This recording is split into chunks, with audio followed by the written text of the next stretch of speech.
episode of T Watches a Scary Movie. I'm T, and of course, we're talking scary movies. I appreciate you tuning in for another brand new episode. Remember, new episodes go up every Wednesday night at 8 p.m. Mountain Standard Time, the audio version on your favorite podcasting platforms. And if you're watching this lovely face here, video version goes up at 8:30 p.m. Mountain Standard Time on the YouTube channel at youtube.com/C/Theron Reynolds Scary Movie. Again, that's youtube.com/C/Theron Reynolds Scary Movie.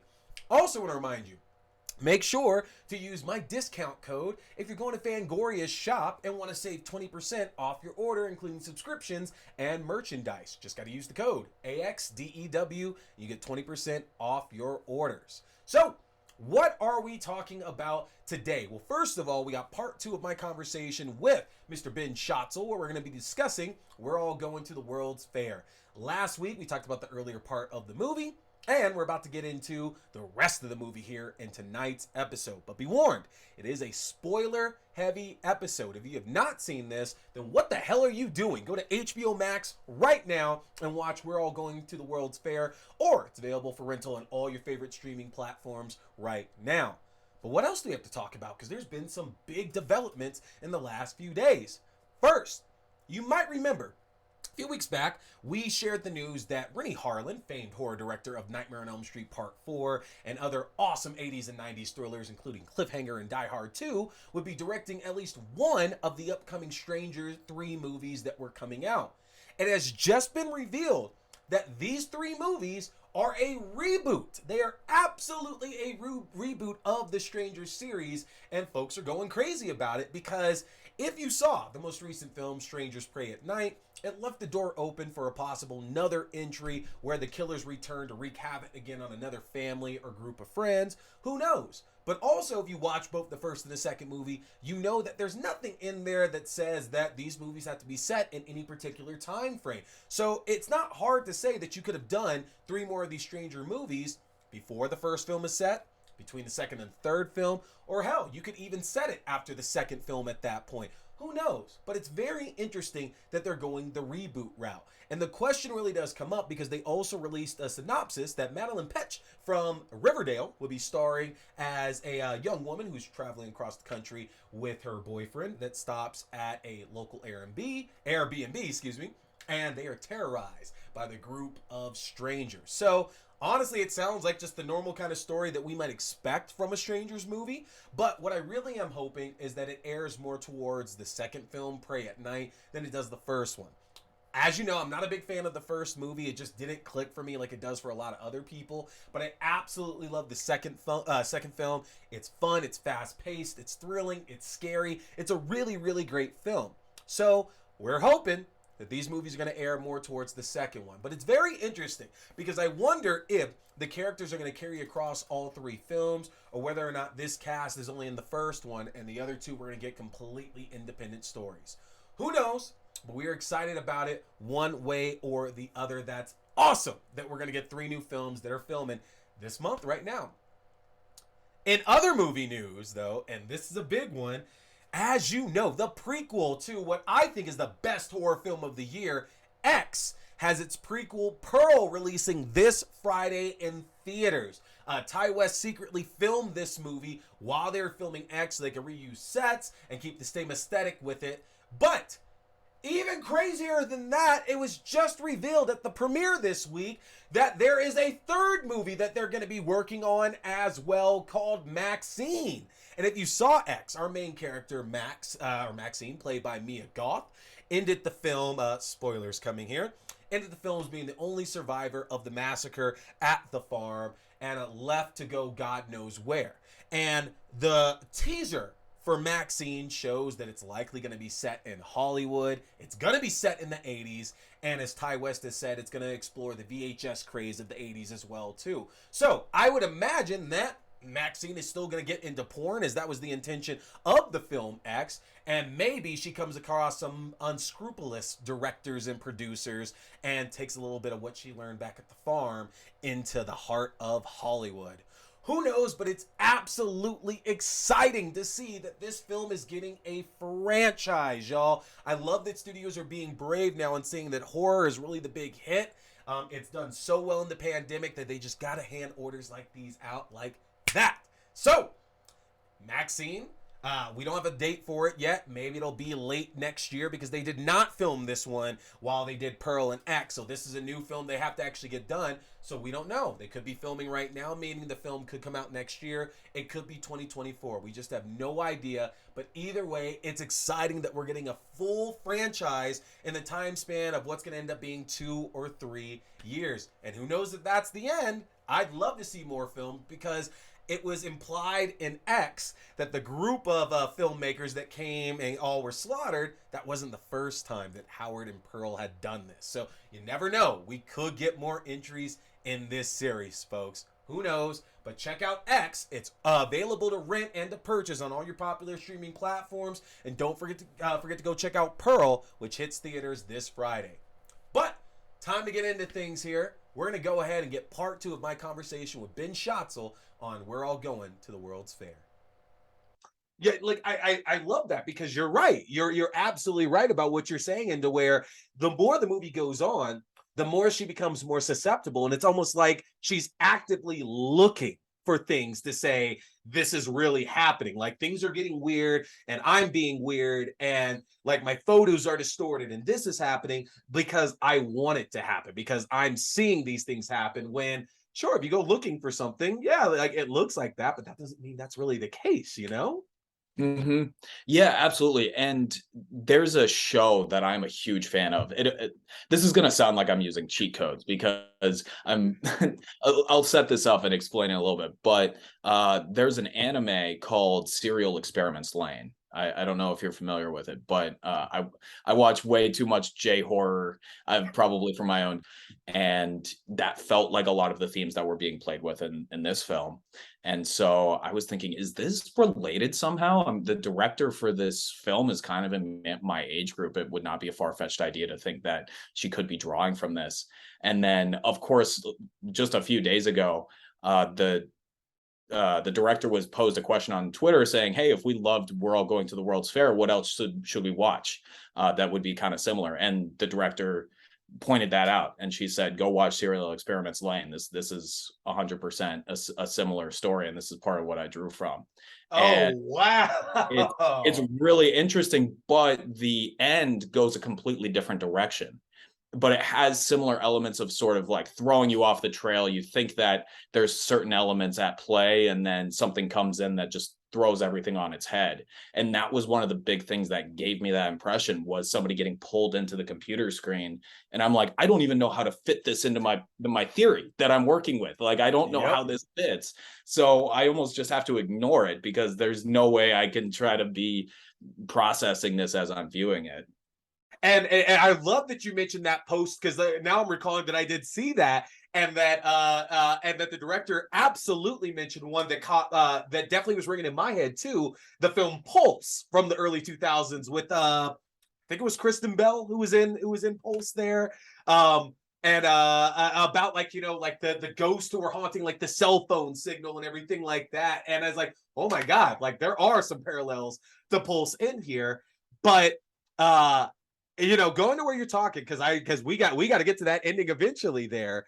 What it's kind of keeps moving the story along, and like the biggest development in it is that once these creepy things kind of start happening to Casey and she starts noticing more strange things happening in her life, she's contacted by another player named JLB, who basically reaches out and tells her, you're in danger, something's wrong. And I just was reminded how much I love the narrative of this movie, because no matter what these conversations between Casey and JLB cover and reveal, it's still a question of, is this the game or not? Because you can say, no, for real. Like, I'm asking you, are you really okay? Is this like, are you really okay right now? It's like, well, you could say you're really asking that, but are you just being earnest more about the game at that point? Because this person, JLB, we find out very quickly that this is an older man that's contacting this young woman, and there's already some obvious thoughts that we can have about that, especially when we're talking about the internet these days. And I'd also be remiss to mention his avatar or his profile pic on that Skype call, which absolutely creeped the fuck out of me. I was like, that's gonna lead to something. Never does, but absolutely Right. creeped the fuck out of me now. And, Um, you're right. Like it's just a symbol ultimately of the game itself of is this guy actually a monster or is he playing the part in the game? And it's a relationship that I think would only exist online. Like the relationship that they build throughout the course of this film, that's not a relationship that you would expect to see in your day-to-day life. And if you did, somebody would put an end to it. But it's something that can slip under the radar online. And again, Casey is in a susceptible position, not really exclusively because of her age, but just because of her own personal circumstances and the trauma that she's experienced throughout her life and probably facing neglect at home or at school. And then there's this older authority figure who's coming into her life. And the the thing that just keeps me coming back to pick at this movie is the level of complexity with all of these characters. Because what I would love to do, just like I would love to look at the dad and say that's a neglectful, abusive father, but I just simply can't really do that in good faith. Likewise with JLB, like I would love to say this guy is just a terror and he's an online monster who's looking to prey on young girls, and likely that's true, but at the same time there's other elements to his character where maybe he is her only lifeline and maybe this is the only person really keeping her going on the day to day. And so you can't necessarily look at him as a throwaway character or just a terrible character, even though at the end it kind of reveals that maybe he didn't have the best of intentions. yeah.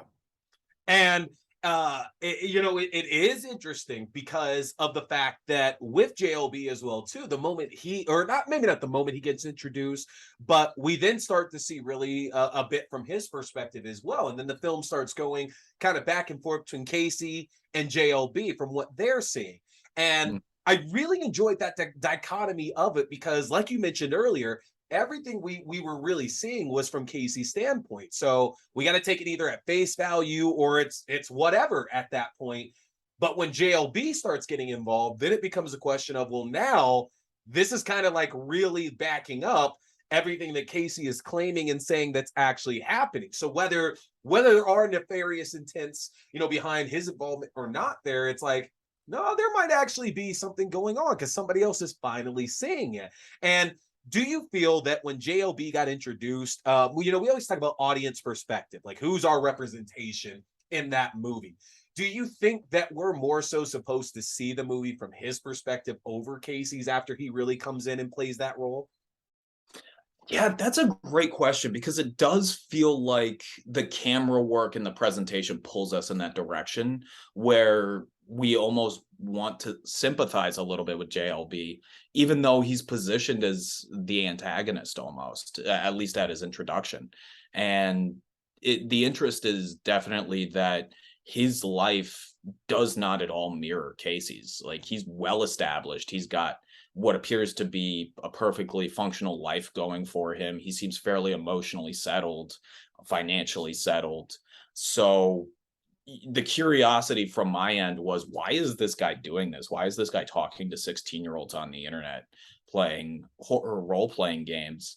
But that question doesn't necessarily matter, I don't think, because those people exist. Like, I don't think that the character requires justification within the narrative because that's real life. If you were to go online and get into one of these sort of underground communities within the web, you would find people just like that, and maybe don't necessarily have all of his characteristic traits, but you're certainly going to find people that are in his position in life that are engaging in these activities. So the real world aspect of it justifies his existence within the story. The story itself doesn't necessarily need to justify that. And then what we're seeing is the rapport between those two characters, which is from where I was sitting, I thought that was highly unsettling because Yeah. you know that this happens. You know that this happens on the internet. You know that these relationships are being built, and they're completely out of the like light of day. Nobody's really seeing it unless you're involved in the community. And this is happening meanwhile, like all these like increasingly more terrifying things are happening with Casey. There's obviously the big one to where it's the shot of her sleeping and then apparently waking up with that like devilish smile and devilish grin, which kudos, because man, if you could pull out something like that, Anna Cobb, that is a fantastic evil grin, evil smile there that definitely got me some for sure. Likewise. Yeah. Oh, things keep on happening, and we hear more about Casey, and we talked a little bit about that, to where like she kind of mentions again things like standing in the middle of traffic, and she would say whether she was going to do that or not, and then she kind of alludes again to possibly taking her life, taking father's life as well too. And we're getting deeper and deeper, and it's like this game is seemingly having more and more of an influence on her, to the point to where the kind of climax of it seems, at least, is that Casey's lost complete control of herself, or she's completely committed to the game. And that doll, that stuffed animal that you were talking about, that she's had since birth, it's helped soothe her to sleep. She just goes and completely destroys it, absolutely destroys it, as if in a trance, and then apparently wakes up to have no recollection of what the hell just happened. And it's not the first time that happens in the movie, because there's that other scene to where she's singing and dancing to that song, and then just out of nowhere, again, Anna Cobb killing it with just that amazing, terrifying, blood-curdling scream right there. And as these events keep on going, what was your kind of journey with that there? Like, were you believing more and more into this as these events just get more and more intense throughout the film? Yeah, the stuffed animal climax is incredible, and I'm with you. Like the performances across the board are perfect. I don't think you could provide any feedback. I certainly couldn't. I think that the performances are incredible, and that moment where both of those moments that you spoke of, when she's singing the song and then kind of like breaks out of character, as well as when she destroys the stuffed animal. I would be super curious to see like what was actually written in the script. I'd also love to know how many of those stuffed animals they had, because it felt so genuine. And I thought maybe they just did this in one take, but it Yeah. is so, there's so much commitment to that performance. And as she's destroying it, it's not just, okay, I'm going to rip it apart and then we're going to cut to another shot. Like it really holds on it in a lot of those moments. And that's something that I'm not always used to seeing in a lot of these types of films, where you see something scary, but then we just stay there. And I felt like that was the case with a lot of the cinematography across the board. Is something would the action would happen in the scene, but then we see a handful of moments beyond the action. And that's what kind of settles it in reality, because it's not trying to pull you all of these different directions with the camera work. It's showing you what's happening, and then you have an opinion on it. But then as it sort of just oscillates in reality, my mind was going all sorts of different places. And then all of a sudden we were on to the next thing. So having that extra time to marinate on these thoughts complicated it in my head and made it not so cut and dry. It didn't feel like the director was saying, this is what you should be taking away from this scene. It was very much like, this is what's happening in the story, process it, digest it. Here's the next thing that's happening in the story. And it wasn't dragging me along for a story that I felt like I didn't have any involvement in. It almost felt like I was a character and I was watching this as a participant in the game, or at least a spectator. Yeah. But yeah, the plushie certainly was the big point for me, because as that kind of settles afterwards, I realized, wait, did I have more emotional connection to this plushie than she did? Because she seems pretty nihilistic with it. Like she just doesn't seem to care. And that's something I can certainly relate to, as like being in that age, when I was, around that age, and you're kind of coming out of childhood and you're ready for adulthood. And, it's kind of sad to see somebody else grow up. But when you're the one growing up, you think, well, that part of my life's over. I'm ready for the next phase. Yeah. So she didn't have that personal attachment that it felt like I had to her stuffed animal or her belongings, which was a very interesting thing to watch play out. And I'm with you because I mean, it's funny. Like a week or two ago, my mom actually sent me a text message with like an old stuffed animal. It was like a baby Cookie Monster I have, and I was super young, and that was my dude right there. And it's like I don't think I could rip him apart. I don't think even 35 years old I could rip that baby Cookie Monster apart, even though I haven't seen it in like 20 years at this point now either. Yeah, And exactly. And you same thing. Like you have it kind of pulled me back to certain belongings I have. And I'm thinking, well, when I was 16, I probably didn't care about it, but I care about it in a way now that I certainly didn't appreciate when I was that age. And it just makes it even more curious because we do see throughout the film up into that point, like it's kind of like there's maybe not like a directed focus on that, like the symbiotic relationship she might have with that. It's representative maybe of her mother, and that's why it's so important to her.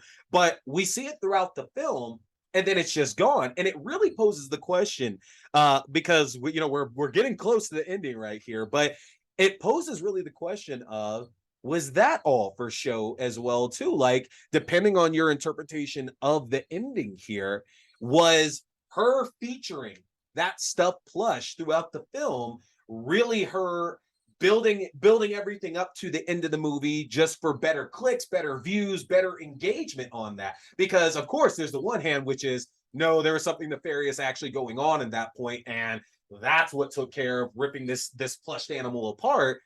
Or is it maybe this animal isn't actually something that she grew up with, it's not actually something important, it's just something that she's telling in this game, basically, to where everybody's shocked like we are when we see it happen? And I don't know because it's so hard to work that out with this movie. I Oh, think it's one of those moments that probably every time I watch it, I'm gonna have a different opinion on it, just based on how I'm feeling that day, which is yeah. so rare to find in any sort of piece of art where it can truly be subjective based on the attitude that you're coming into it with. I was thinking about the question that you were asking earlier about kind of the perspective shift between Casey to JLB. And I think that an interesting element is almost between them, they satisfy two different areas of like trustworthiness for us as viewers, where Casey is probably a more trustworthy human being. Where if I were to meet the two of these characters on the street, I would say, okay, Casey is probably a little bit safer. I probably trust her a little bit more to be around, just because she doesn't seem to have a lot of these nefarious actions at the beginning of the film that are seated in her mind, but she's not trustworthy as a narrator in the same way, and we can't really trust the information that she's giving us because we don't know if it's within the world of the game or within the world that we all live in. Whereas JLB is certainly not a trustworthy person in my mind. If I saw this person in my daily life, I would avoid him at all costs. But as a narrator, he seems to be a little bit more trustworthy, and the information he's giving us seems to be a little bit more genuine, and he understands the divide between the game and real life and understands the implications. So it's almost like both of them are equally as trustworthy in different arenas, but by virtue of that, neither of them are trustworthy. And as the viewers, we're kind of just caught in this limbo between the two. And that really brings us to the ending, honestly, because realistically, after we're caught in that limbo and, shifting maybe to JLB as the narrator, because I agree with that. Like, I think that perspective really does change maybe to him. And how reliable is it?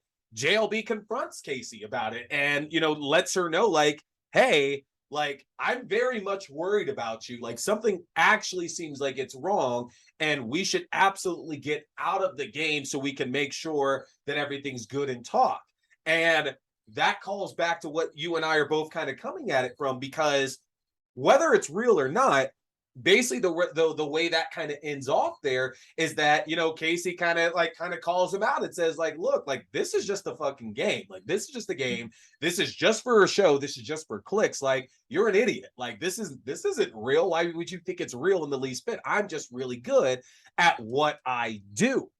And hearing that, seeing that before we get to a year later and everything, it's like, yeah, I don't know, because like you said, she's so unreliable. She is unreliable as a narrator, and that's so great. That's what's so great about Casey as well too, is that we buy so much of this that when this comes around at the ending to where she says, yeah, this is all BS, like none of this is real in the least bit, it's like, well, hang on, because this all seemed very, very much real. This all seemed absolutely like you were dealing with some shit. Like maybe the waking up in like the evil face. Like, sure, you faked that out, but you talked a lot on camera about some real shit. And it doesn't seem like you would put that in there if it was just a game. But I don't know. I Yeah, don't and know. the emotional impact to all of it, because when we see her outside of the game, she seems fairly muted of emotion and doesn't seem all that excitable. Like she kind of drones along in her day to day, but then she comes to life in a different way, and we see these heightened emotions. And so it feels like we're getting closer to her as a character, but it's very easy for her to just step back and say that's all a performance.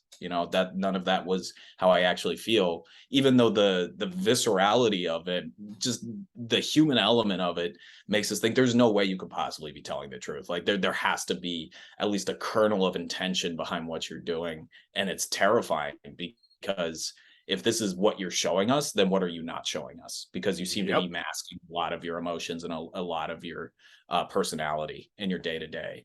And another piece that it points to, I guess, is the the development of her, but there's a really understated through line of all of this around the gender dysphoria. And it doesn't really come out and hit you and say, this is a movie about gender dysphoria, but it's just a subtext that coasts along with the movie and informs a little bit more that this character is still trying to figure out exactly what she is in this world. And this game that she's in seems to be where she's at her most comfortable, Yeah. but it also seems to be where she's at her most extreme and her most violent and her most impulsive. And the coda with that, and it adds even more confusion and more thought, like more thoughts on what are we actually thinking is real, what's not there, is that JLB mentions that a year after the events of the film, that he was able to get in contact with Casey again, and claims that they met in person. They befriended each other. They actually got a chance to meet up and everything. And I guess she spent some time in a little bit of a facility, and he's left wondering whether or not this was real or not. And I I feel with all of that, like, again, we're not given confirmation if that's true. If JLB telling us this part of the story is just a part of his own game or his own imagination, or whether that's even a part of real life as well. And I love the fact that we can't get that. Like there's no way, I feel, to have that firm answer. And how you said that, every time that you come in and watch, like even like the tearing the plush apart scene, you have a different perspective for it. I love the fact that nothing about this ending and its coda gives us any actual 100% firm answer on whether these events actually transpired, whether or not she was making it up, whether she was really possessed or something like that, whether he is a good person or not, whether he actually met her in person. Like, there's just so much left there to wonder about. Yeah. And Yeah. where did you end up with it? Like today, on Wednesday, September 7th, where did you end up with the film at the ending of it? What did you think honestly was going down in this case? Yeah. So I think this is what I've decided on it for now, is because JLB delivers all of that information that you just said, and we know that Casey spent, I think she was like 6 months, or spent a considerable amount of time getting some mental health services, and had moved on to college. And at least from the information that we're receiving, it feels like she's leading a fairly successful life, and she's in a much better position in life from the last time we saw her. And it's the first time that they actually met in real life and they saw each other face to face, and they are in fact both real people, because I'm fairly confident in saying this, but I could be incorrect, but I don't believe Casey ever saw him on camera. She only ever saw that avatar. avatar. So really interesting moment that we don't get to see. And I think that's such an interesting creative choice that we don't get to see their first face-to-face interaction. We just hear about it from JLB's perspective. But after all of that, Casey calls him a creep and calls him a pedophile and says that she never wants to talk to him again and cuts him off. And then she sort of re-instigates this meeting, and she agrees to meet with him face to face.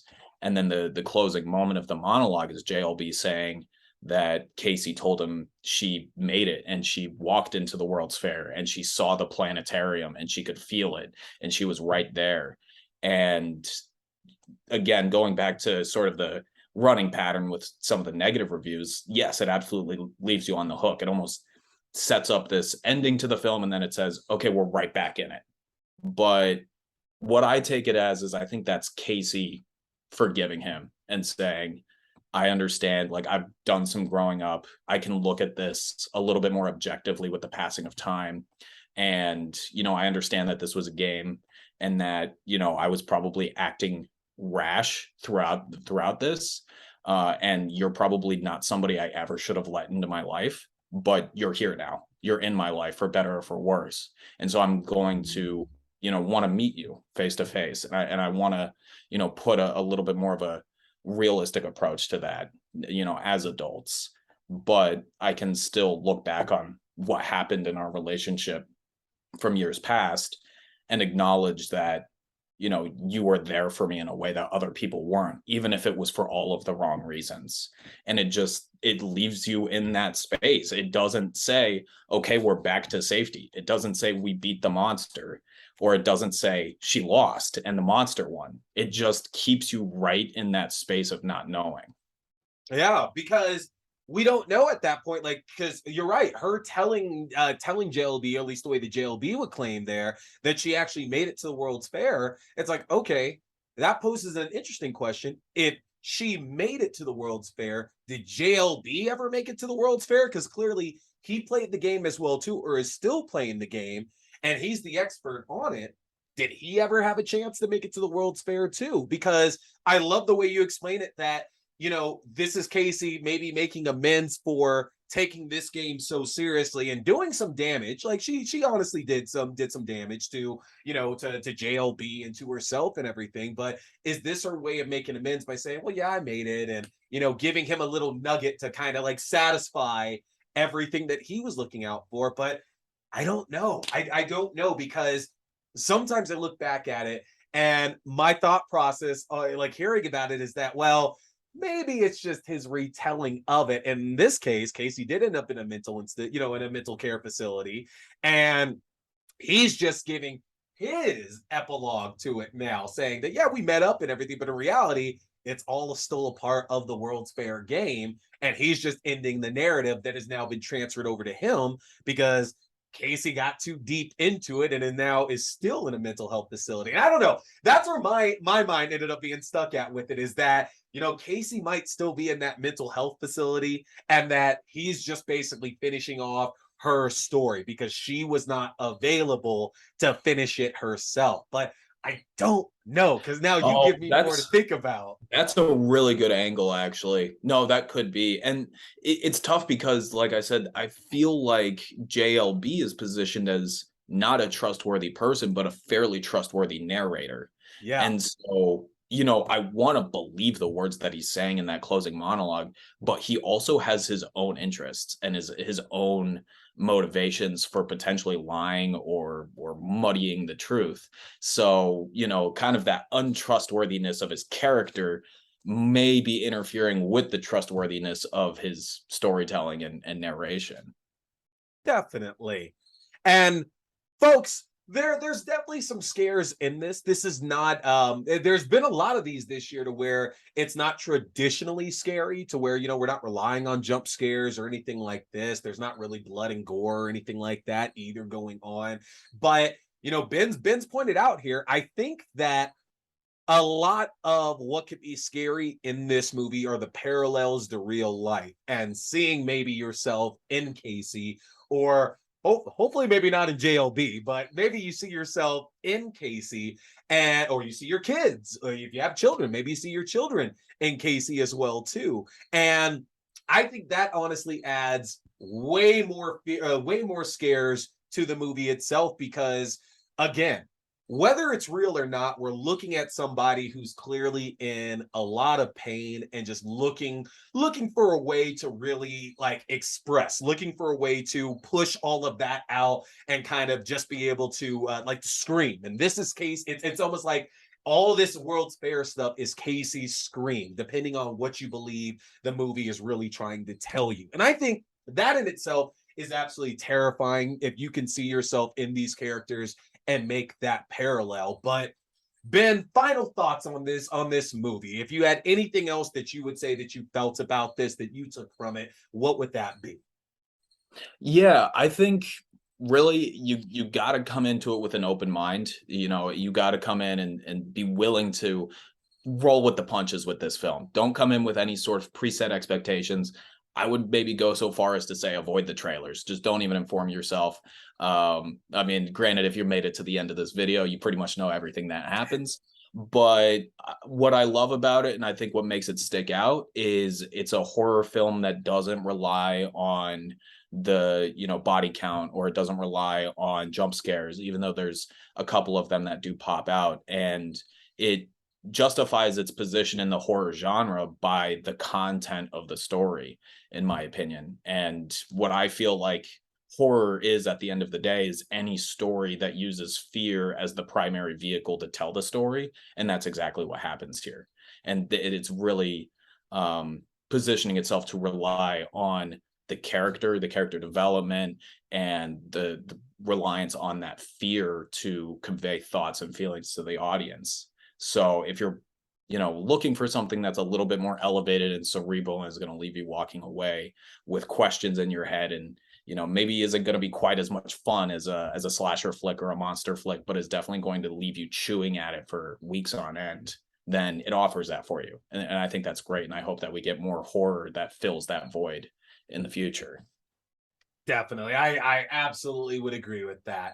Well, Ben, I can't let you off the hook here without getting just a little bit more spooky season fun. So I got to ask, what are you most looking forward to? We're early September right now. We got a month and a half basically of spooky stuff to look forward to, at least for the Halloween season. Then we get to enjoy, our holiday horror and everything. But is there anything that you're really looking forward to over the next month and a half, whether it's a movie, a TV show, haunted houses, whatever? What are you most looking forward to doing this spooky season coming up, man? Yeah. There's a couple of movies that I've really had my eye on. I'm a huge fan of Trauma. Trauma is, in my opinion, one of the great tenets of horror in the zeitgeist. And Coffee, there, man. yeah, exactly. It's so good. It's almost the opposite of this film, where it's just so much fun. It gives you everything you want. It doesn't apologize for it, and good, bad, or ugly, it's there for you. And I mean, there's a cerebral element to a lot of it all the time, and it's riddled with satire, but it's good, clean fun. And there's a reboot to the Toxic Avenger that has been talked about for, like, it feels Years. like years that we've been hearing about this. God. I know that Lloyd is producing it. Like Lloyd, I happened to be on a film a handful of months ago that Lloyd was producing. Lloyd hasn't even seen this Toxic Avenger reboot yet. It's like shrouded in mystery. Peter Dinklage is going to be Toxie, but supposedly that's still slated for 2022. There's not a release date attached to it. Should it come out this year, I'm going to say that's my number one film that I'm looking forward to in 2022. But there was also festival in London a couple weeks ago. Good friend of mine, Liam, had his film Eating Miss Campbell premiere, and that's another Trauma film. And I'm looking forward to it. I backed it on Kickstarter, waiting on the physical copy of that to come in, and that's going to be at the top of my list as soon as it's in the mail. I love that you mentioned the Toxic Avenger as well, too, because yes, isn't Elijah Wood supposed to be the bad guy in that or something? I Yeah, I swear. think Elijah Wood. So it's written by the guy who said, "I don't feel alive in this world anymore." Mhm. Yeah, I believe it was a Netflix movie, and Elijah Wood was in it. So he's in the film. I believe Kevin Bacon's in the film. I'm sure I'm He missing something. is. Yeah, I could. Yeah. I was like, wait a minute. Am I thinking of thinking of something older? Yes, he is. You are right. Oh man. And what I'm really curious to see is if Marissa Tomei is going to have like an uncredited cameo appearance, because that was one of her first roles was the original Toxic Avenger. So maybe they were able to sweet talk her into coming back for the reboot. We'll have to see. Man, I have it's embedded in my mind, the original Toxic Avenger, because like I'm sure a lot of people did, I saw it when I was super, super young, late night, maybe like 1 or 2 a.m. on a random channel. And the only thing that sticks out in my mind is Toxie's like transformation, where I forget what the actual character's name is, but like Melvin. he's in the two Melvin, yeah. And he's getting bullied, he's getting teased, he's in the tutu and everything, and he gets tossed in like is it a bathtub of toxic waste? Is that what it is now? I believe so, yeah. Okay, because that scene, that traumatized the shit out of me as a kid now. And I want to say I saw it around the same time I saw Attack of the Killer Tomatoes. And Attack of the Killer Tomatoes is nowhere near as traumatizing as Toxic Avenger is. So I would love to see that film hit this year, but we haven't heard anything like you said. So I'm hoping we get a Halloween surprise or something. That would be super, super nice now. Been a lot of mystery, so we'll I mean, I'm gonna keep up with it. It's gonna come out eventually. They can't keep tricking us. They got to put out the movie one of these days. So yeah, no, I'm looking forward to it. I love a good superhero flick. We only got a handful of superheroes in in the horror genre. It's kind of like Spawn and Hellboy and Ghost Rider, and then Toxie's right there. So I think it's for a treat. For sure. Alrighty, y'all. Well, that is going to do it for us tonight. Ben, thank you so much again for coming back on the show to talk We're All Going to the World's Fair right now. Folks, you can catch We're All Going to the World's Fair right now for free on HBO Max with your subscription. Otherwise, it is available to rent and to purchase on most popular streaming platforms, including Vudu, Movies Anywhere, Google Play, all that good stuff there. So go and check it out. It's a fantastic film. It's still in my top 5 horror films of the year. But we've been talking some scary movies, y'all. See ya.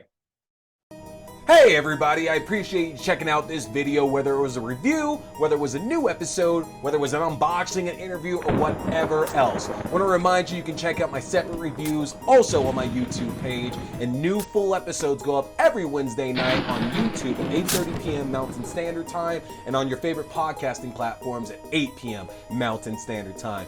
Don't forget to hit that subscribe button, like and share. My name is T. We've been talking scary movies. Stay scared.